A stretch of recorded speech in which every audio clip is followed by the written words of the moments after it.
It's kind of pathetic, you get all erratic about dirty dishes congesting the sink. I'm tired of your bothers, remember our fathers that dwelled in a world filled with rubbish and stink. But when all hope was lost, someone raised from the dust. He was handsome and cunning, his haircut had style, courage was shining in his eyes as he said, screw you guys, mind your own business, I'm off now, goodbye. Huzzah, he's off now, goodbye.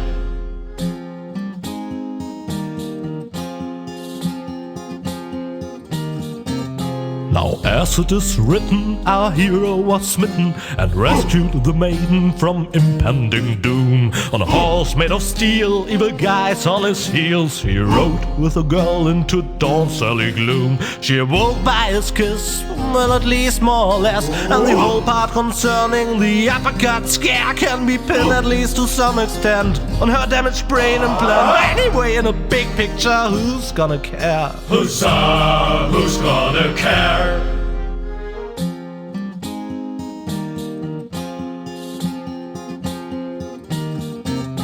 Historians would die for a way to decipher apparently missing text passages here. They still found no reasons why scratches and lesions related to goals subsequently appear. But then why should it bother you? For he finally managed to haul her more or less unharmed to the rendezvous spot, and that without expecting any pay except for the reward. But it's not about the context, so get on with the plot.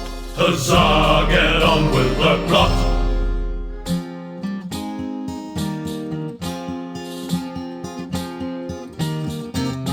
You're being pathetic, again about accurate bacteria in the fridge, it's getting boring. But packing bags due to dirty socks I threw to the lampshades rim borders on unadorned scorn. Didn't I explicate it? Are you still not persuaded? There's cracks growing on your tympanic membrane. Remember Deponia, self-sacrifices, and oh gosh, now I have to start all over again. Huzzah, all over again.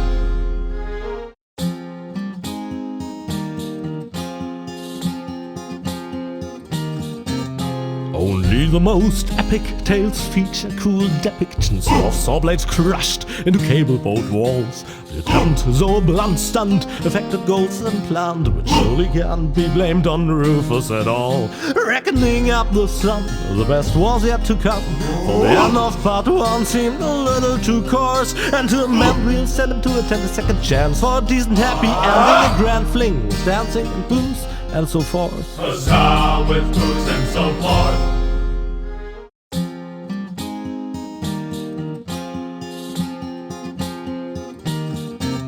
Malevolent karma, so close to the drama, causes fresh doubts in her course disarray, and she left him behind, though still not in one mind, planning to reunite with her fierce fiancé. But if you think it's time for Rufus to resign, so close to the finish line you don't know him at all, for heroes gather momentum on the brink of the Mageddon, and enthralled by the squall, they put balls to the wall. Huzzah, put balls to the wall.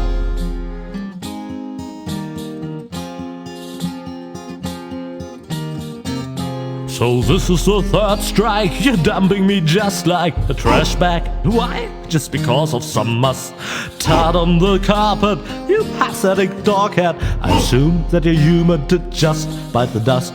But this isn't over yet, yeah, you can bet on that. The last part of my tale will surely appease and change your mind anyhow, so turn on your deaf aid now. The story goes on, for good things come in threes. Huzzah, good things come in threes.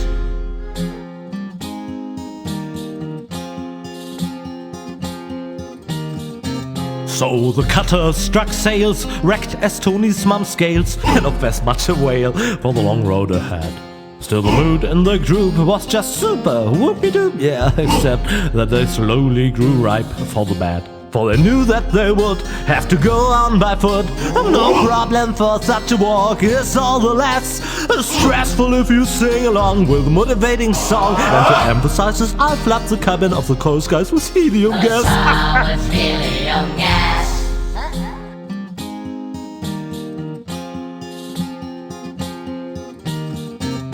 Before a champ decamps to adventure and enters the lion's den, he attends an obscure purification ritual.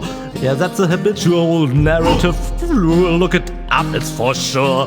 Polished to utmost cleanliness and dressed up as his nemesis, he chose, backed by gold, to go out on a limb. And that they had to leave their friends of old out in the cold was basically their own fault. Advance never hold, because breaks are for wimps. Will start because breaks are for wimps.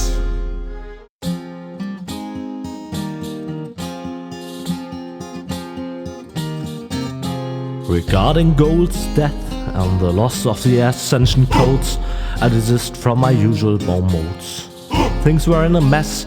The tightness in his chest was no less as big as the Colossus of Rhodes. And as he fell from the skies, his life flashed before his eyes. Bereft of hope, no courage left to plug up, he did finally comprehend this was a definite end. Game over this time, he completely fucked up. Huzzah, he completely fucked up.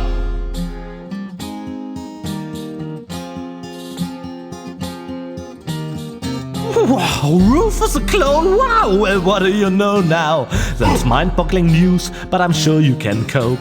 Just put on your slickers and hitch up your knickers, for once more there flickers a speckle of hope.